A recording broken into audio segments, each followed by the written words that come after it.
Hi everyone, Trisha Pilney here, and I'm running for mayor of Layton. And today we are talking with Clint Morris, who is running for city council here in Layton.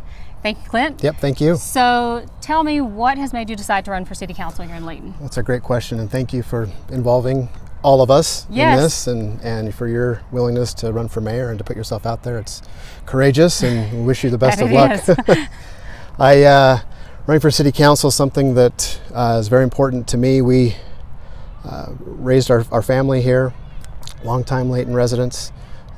All three of our kids graduated from Northridge High. We've enjoyed the family atmosphere here in Layton from when they were in kindergarten all the way up to they just graduated, our babies from Northridge High this last year. And so I want to make sure, and I've been telling people that I want to make Layton the best place, to remain the best place to raise your family, to live, work, play, all of those things. So that's reason enough for me to put myself out there as well, and to run and to represent the citizens of Layton. I'm bullish on the future. I'm excited about where we're going, the city. I'm excited about the opportunities that we have with growth, and at the same time we do have some challenges that come with that growth, and I'm sure we'll be able to chat about that here as we move forward. But excited to be here, excited to run for city council and to be your representative. So when I decided to run for mayor, I'd been thinking about it for quite some time, and I knew that the growth that we're going to have, no matter which side of the fence you're on, it's coming no matter what. And we're going to have about 20,000 people move into the city over the next 10 years, not counting what opportunities could be coming up at Hill Air Force Base. It's amazing, the growth. I mean, I don't think the city of Layton has seen growth like this since World War II. Mm-hmm. And if we don't start preparing for it now, and properly preparing for it, for what's going to be the highest and best use for what land we have left, I think we're going to be way behind the curve, and then our citizens are going to really struggle with that growth, especially when we're not prepared. So running for city council, what has this been like for you so far? Because I know you've run for office in the past, haven't you? I have. So what has been different about running for city council versus former time?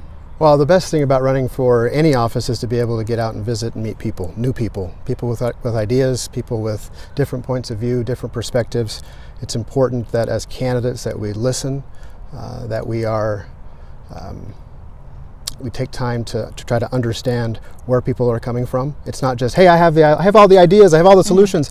You know what? I don't, you don't, none of us do. But together, I think we can come up with the solutions moving forward.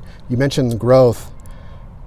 That growth that's coming, that's 4 families a week. That's already happening. And so there are going to be great opportunities for us to, as far as when you look at what's needed moving forward, our city services, those things that when people think you get police, fire, water, sewer, all of the local services that we have here in the city, that's got to be maintained. That has to be that's top of the list as we continue to grow. With that, we also our economy we have the largest economy in northern Utah, especially in Davis County. We're the largest city in Davis County, $1.6 billion in sales tax base. Along with that helps pay for the city services. And so as we grow, we've got to make sure the economy grows as well.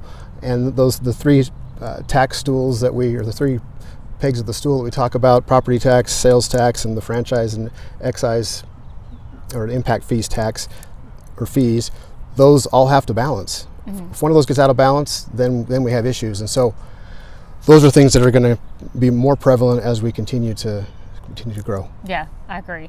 Well, and one thing that I'm seeing, because I work a lot on a national basis, and I'm out talking with site selectors and different companies who are looking at moving into Utah on my daily job area. Mm-hmm. And one of the things I keep hearing is, why are the impact fees in Utah so low? So we have probably the lower 10% of impact fees across the country.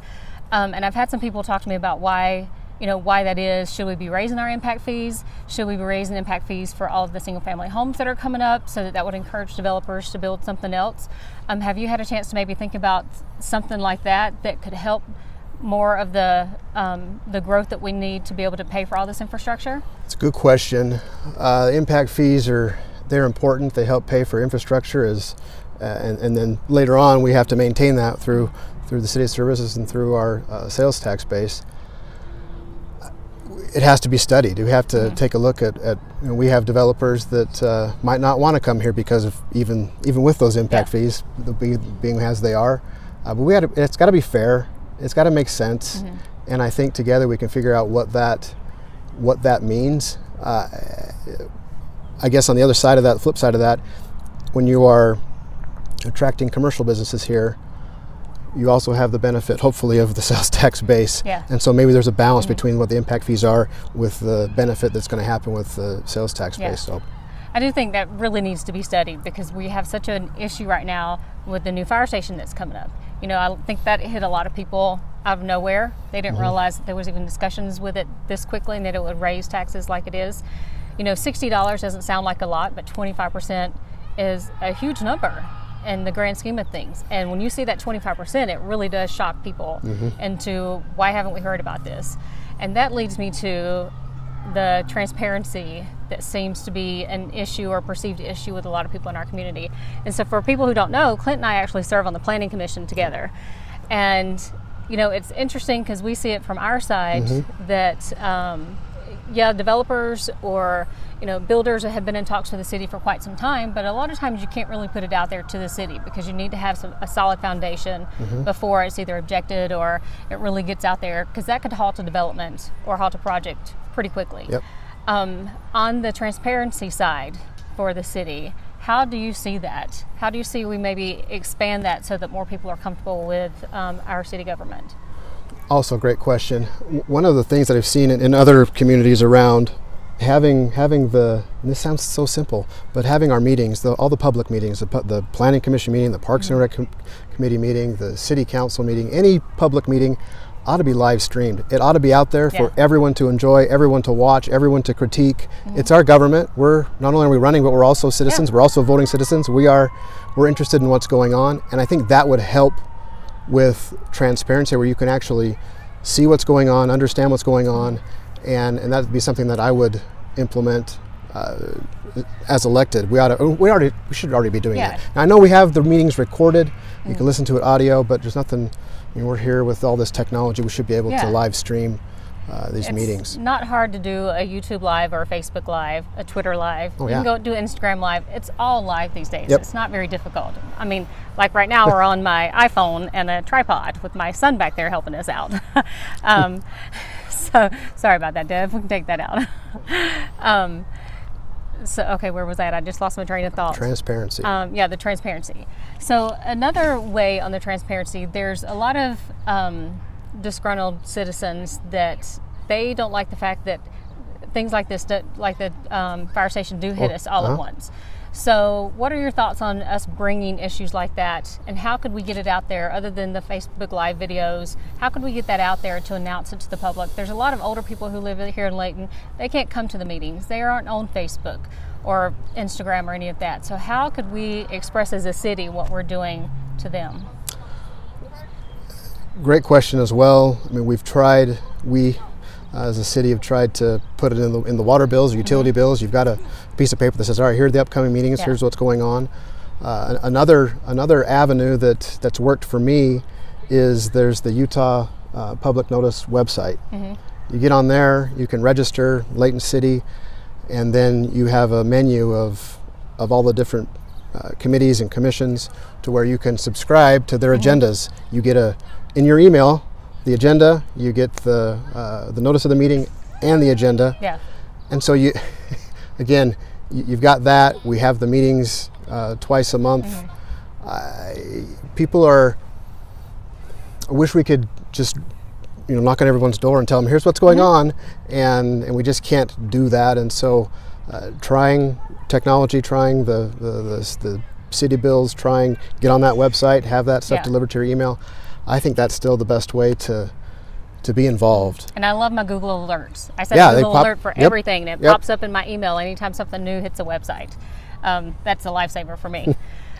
So what questions would you have as me if I were to be elected a mayor? The mayor's role here in Layton is you represent the city. You are the face of Layton City. And I would hope that your leadership qualities shine through, and that you say, hey, I've got all this experience. I'm on the Planning Commission. I'm in the community for my profession. I'm I work with the developers. I understand what's going on. And with all of that, come follow me. Here's my plan. Here's what I want to do, and be able to convince folks that I have this. I have the skills. And so, what would you? I mean, thinking about that, how would you respond? So for one, it is allowing these people who live outside of our community, outside of Utah, to know who Layton is. So, for example, I may be at a conference in Las Vegas. It's one of the largest retail conferences of the year. This past May, when I was out there, I had 6 different meetings on people who were interested in coming into Layton. They had done some research on the demographics here in Utah, but it's being an ambassador for our community. There's a lot of times people who live maybe in New York or in California or wherever it might be are like, well, why would we go to Utah? But it's having someone who's a good ambassador and who could sell Utah on all these great things. So I've been here now for 10 years with my family, and this has been one of the most welcoming communities we've ever lived in. We've lived all over the country. We've moved cross country 3 different times. And it is amazing. Once we moved here, we knew that we were going to settle here. I have a client that's back in New York that he's seriously looking at Layton and Davis County now. He was for sure thinking he was going to go down into Lehigh. But you go down into Lehigh and you look at the traffic. I was going to say the traffic. The open space is not as friendly as what we have here. I mean, we're in this amazing park here today. It's a beautiful day, but some of these other parks around the state just are nothing like this. So it's being that ambassador for our city and really putting the word out. Anytime I leave the state on who we are, what the people are like, the culture is like, that work-life balance is a lot different here than anywhere else in the country. And I agree. I mean, that's something that's really kept us drawn to this community. We have Hill Air Force Base. You've got Willard Bay not too far from here. We've got some great shopping, not too far from here as well. So it's really kind of, like I said, being that ambassador and making Layton memorable. That's my goal, is for people to remember who we are, because they might not want to come here this first time. They might have a development to go somewhere else, but they're going to remember us. And as long as they remember us, they'll keep thinking of us. And that, I think, will in turn help us bring in some higher paying jobs. We need more tech jobs, more office jobs for people who can actually afford to live here. I know that with my daughter, as a single mom, she struggles. And I don't understand how our firemen, our police officers, our teachers are able to buy houses here. They just can't do it anymore.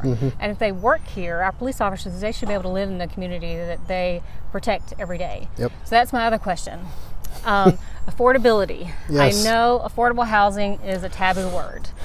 I prefer to say workforce housing, because that is really our teachers, our police officers, our firemen, people who have everyday jobs that keep us safe and teach our kids. They can't afford to buy a house here. So how would we tackle that issue from your side of it? Well, I think a couple of things. Number one, the state of Utah it's not just a Layton issue, not just a county issue. It's statewide, at least on the Wasatch Front, where this growth is coming, and we have to figure out where people are going to live. And when you say affordable housing, you'll hear in knocking on doors, you're going to hear, hey, how come we have townhomes in these apartments? And you talk about townhomes. The townhomes here are starting in the 300s. So is that affordable? I for some, maybe. But back to the state, if we don't figure this out, if we don't figure out a plan for the city, the state eventually will say, hey, well, we're going to help plan for you, and here's what we're going to do. On the Planning Commission, in fact, we just got this done, the updated general plan, the comprehensive general plan amendment off to the city council, where we do have plans in place for PRUDs and other developments that when you come in, you want to do single family homes, great, but also have a mix and have some townhomes, have some smaller homes. You see you kind of have the moving from an apartment to, Stephanie and I did this. We've started our marriage here in Layton at Quail Cove Apartments. We moved from an apartment to a townhome, to a small home, to a larger home. It seems to be kind of the way you do that. And what we're seeing is we're building townhomes here in the city, but it's that next step. You'll see that first family home that are older here in our community. And they're super expensive because of supply and demand. People are like, I don't want to be in a townhome anymore. I want a yard. I want to have the dog. I want for the kids to run around. So they move into these other homes, and because of that, that market is. So we've got to figure out with the plan in place, a general plan, how that shakes out. But personally, I want to see everyone move into Layton. At every demographic, at every socioeconomic level. What are we afraid of? Come on in. Let's welcome everybody and let them, again, strategically with a plan, to be able to enjoy what you and I and our families have enjoyed here in Layton. I think that's, and if we don't do it, somebody else will, and we don't want that either. So we want to be able to affect it and not have it acted upon us. So, well, I think if we start planning now to bring in a better mix of uses for housing, we will control the story. Yep. And if we're able to do that, then everyone would be happy. I mean, why shouldn't we be able to have a young couple who has no kids, who are maybe working down into Salt Lake, live here and enjoy what we get to have in the evenings and the weekends, but they really can't afford it right now. As of 2 weeks ago, there were 12,000 multifamily units being built along the Wasatch Front. I know people think we have a lot of apartments here in Layton, but comparatively we don't. But we have some space that, in the proper areas, I think if we could build a little more density so that more people can live here and live here in the places where we planned, is the right way to go. And there's lots of developers that are willing to work with us to be able to build out a little higher density in the appropriate areas. And I think that's the key, is the appropriate areas. People don't want apartments in their backyard or townhomes in their backyard, and that's fine. But we have some great locations throughout some of our areas that will be perfect. And these town centers and neighborhood centers that we've called out in the general plan amendment, I think are the perfect opportunity for us to start doing that. You mentioned those multi-dwellings units. Layton is still 70% single-family home, and moving forward, that's going to be the ratio. So it's not as if apartments and townhomes are taking over. That's just not true. We're still 70%. Back to the affordability and industry, we have the Eastgate Business Park up east of up on Fairfield, that we have a couple of businesses there, and they're helping to support what's going on at Hill Air Force Base with the F-35s. We need to attract more of that. Yeah. Why allow that to be on the other side over at Roy and Falcon Park? How come we can't continue to grow that and to attract businesses there, high-paying jobs, and then you have the support around it. Again, we'll have that town center there as well to help with that, but that should help bring more families in, higher-paying jobs, be able to afford to live here and, again, enjoy what you and I are able to enjoy. So I am not going to call out any CEOs in particular because they know who they are. There are several CEOs, CFOs that live in Davis County, live in Layton, and they go down into Salt Lake and Utah County every day for their companies. And they chose to have their offices down there. I would like us to have more conversations with them and ask them why they chose not to have offices here and what can we do to encourage that. Even if it's a larger tech company and they need a satellite office, if they had 20 people working in a regional office here, that's 20 people with higher paying jobs that we could have here that would either be from here or move into here. But the higher paying jobs is one thing that I really think we struggle with. We have a lot, on the military side, and we have a lot of retail, but where's that in between? I think we're really missing that.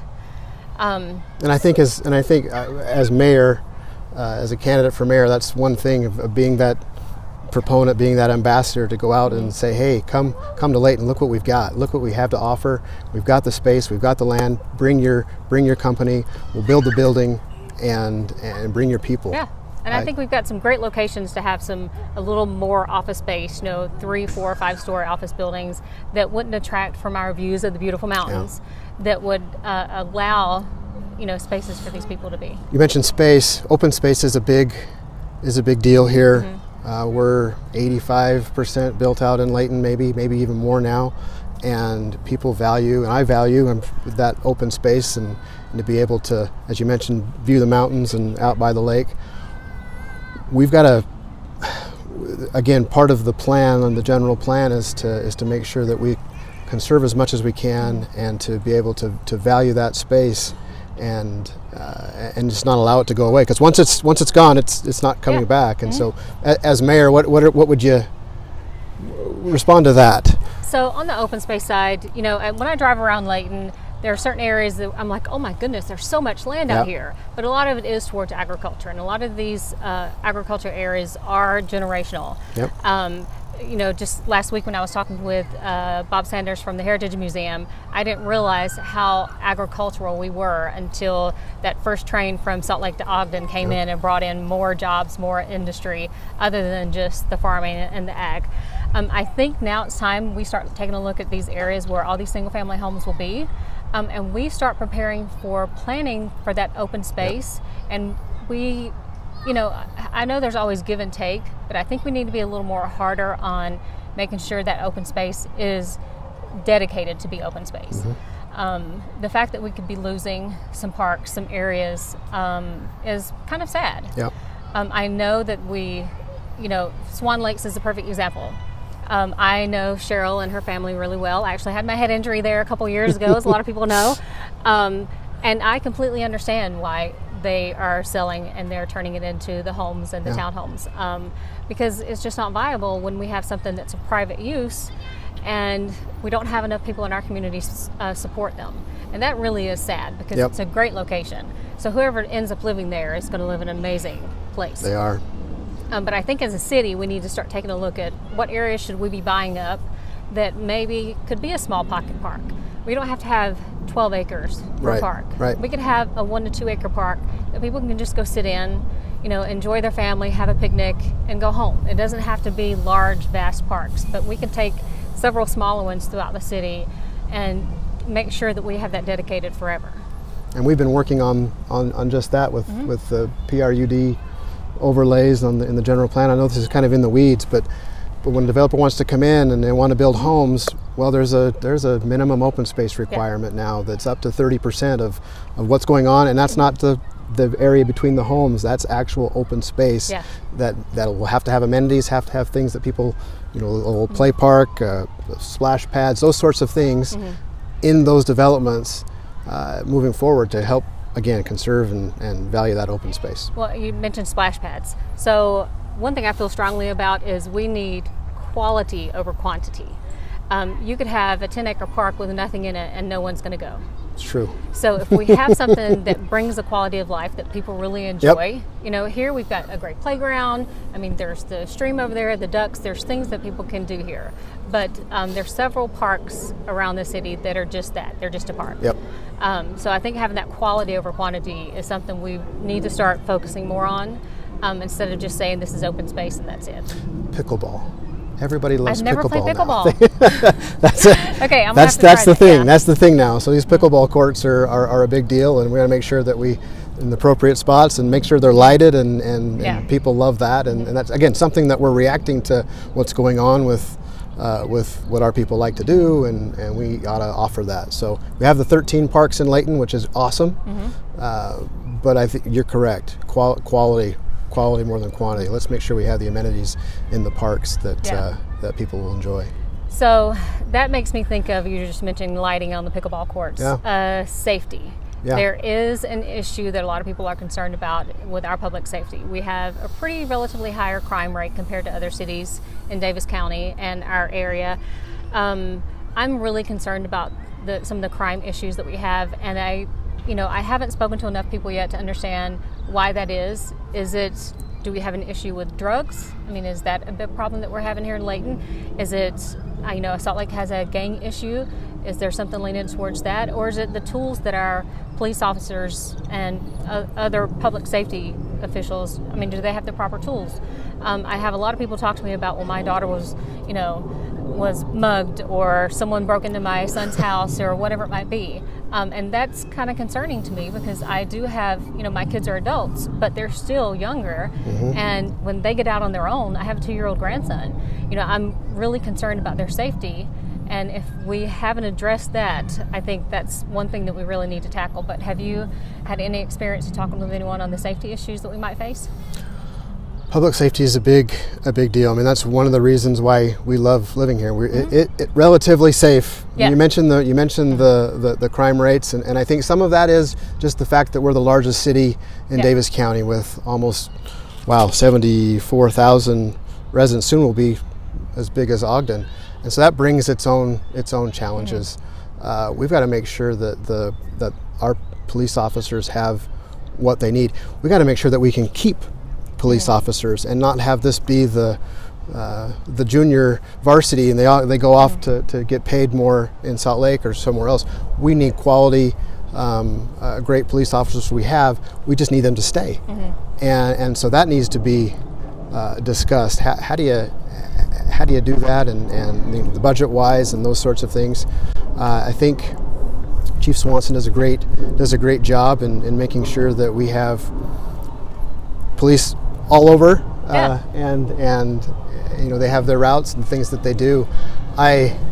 It's just that's what I think when I think of it, is like, hey, they're doing a great job. We got to keep them. Yeah. And the more they're here, the more they understand what's going on, the better they can serve us, and I think that would help lower the crime rate and here in Layton. As far as fire, we've got a great fire department. I know that response times are super important, and Chief Ford wants to make sure that he can get to anyone's house under 4 minutes, anywhere in the city. 4 minutes is a lot in fire time. Absolutely. And so we got to get that. They need to have the equipment that they require. I know he does a great job of making sure that the equipment he does buy is pretty frugal. They've bought used stuff before, used ambulances, used fire trucks, and they fix them up so they can take care of us, and they're pretty frugal about those things, hopefully to allow us to make sure that we have the fire stations where they need to be.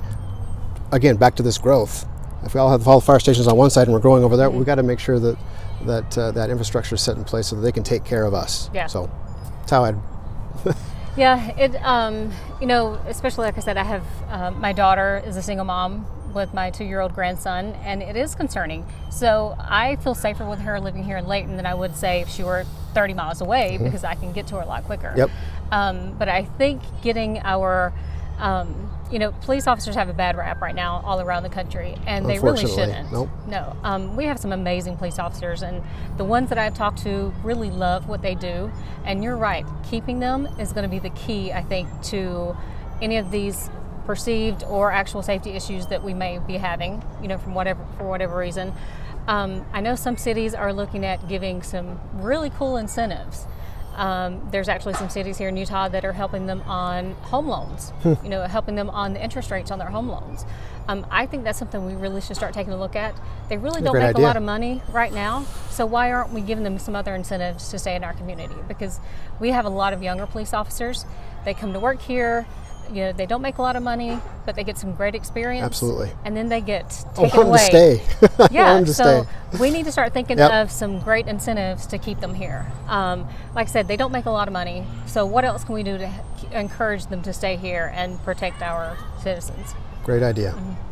So any other questions you have for me?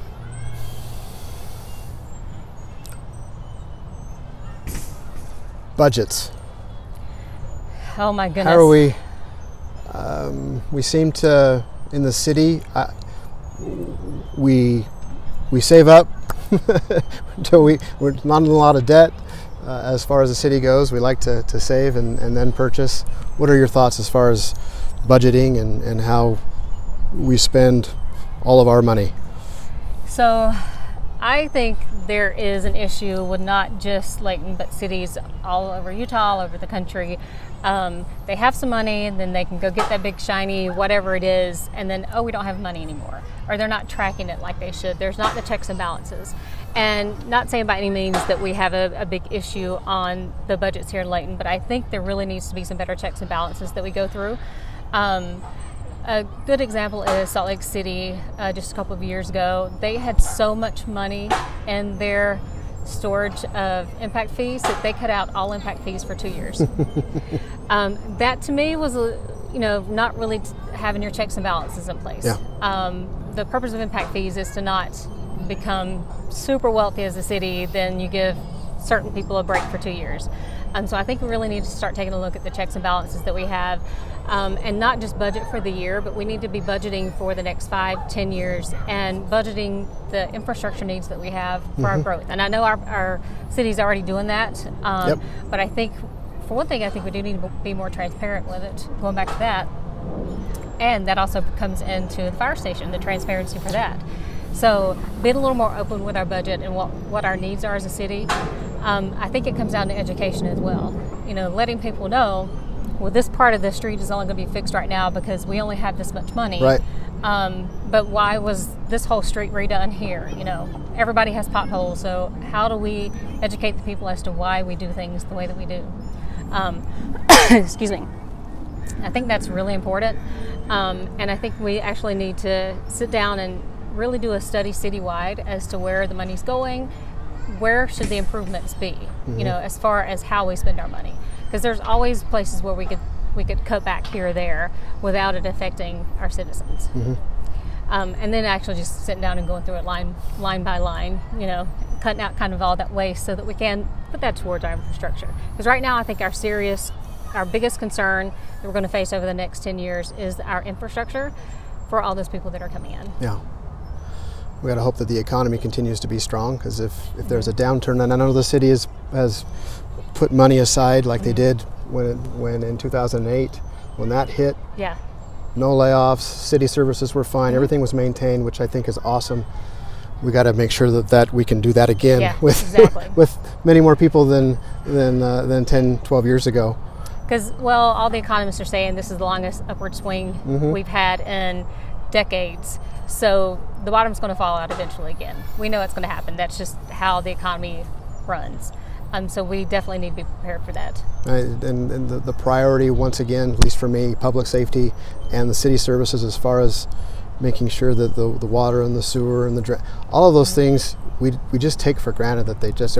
We just had the water main breaks 4th of July that took everybody by surprise, and crews went out and got all that fixed, but you go and you turn your water and it doesn't work, like what's going on? Yeah. Those things have to work all the time. And so as if we do face something in the future where as revenues drop, we've got to make sure that city services stay and are maintained. I get panicked if my internet goes out. Yeah, it's absolutely. So for the water or the lights to go like, out, what's that's going on? a big deal for us, yeah. But anyway, I want to thank you for talking with me today. It is a beautiful day. Yes, We're out thank you. here at Layton Commons Park. You guys should all come out here and enjoy it. It's a beautiful area to be. Nice breeze. We're in the shade. But anything else, let's talk. All right. Thanks. Thanks. Good luck. You too.